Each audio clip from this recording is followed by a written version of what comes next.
Hello guys, ayan, mag-review muna tayo guys, practice tayo. So ito nga pala yung aklat ko guys. Ayan, ito yung aklat ko galing school. Diyan po ako nag-aral sa JLKLT Korean language. Guys, napakaganda talaga no pag may sarili kang aklat kasi meron kang i-review kung sakaling gusto mo guys. So mag-practice lang ulit tayo guys, mag-review lang ako dito sa mga sa sign. So importante kasi ito guys kasi may posibilidad to na lumabas guys sa exam natin no. So sa mga walang aklat yan, i-take note nyo to guys. So umpisa tayo guys sa dito sa pinakauna. Ayan, papero kasiyo, papero kasiyo. So ibig sabihin yan guys ay go forward. Take note nyo guys kung sa mga walang aklat dyan kasi para mayroon kayong may review. Papero kasiyo, go forward. So pangalawa guys,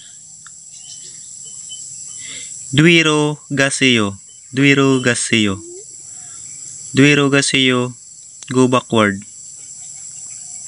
So paano naman to guys, paatras.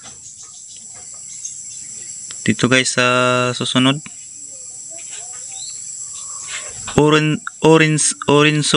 orinsokiro gasiyo,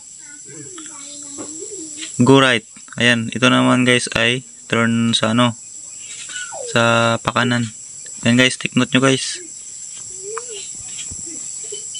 Ayan, bagalan natin konti para masulat nyo guys sa mga gustong magsulat dyan.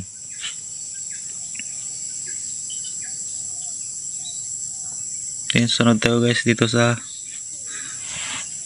go left.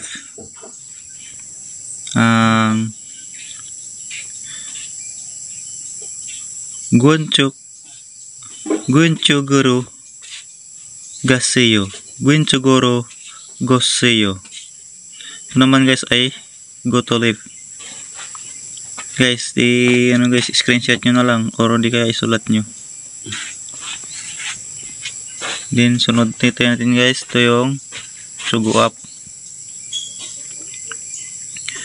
Ito ay wiro uraga siyo, wiro ulaga siyo. Yan guys, wiro ulaga siyo, sugo up. Screenshot nyo na guys para makatulong din sa inyo. So dito tayo guys sa sugo down. Ito naman kung sa pababa siya guys, ariro niryugasiyo, ariro niryugasiyo.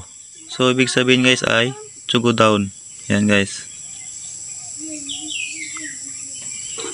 yan.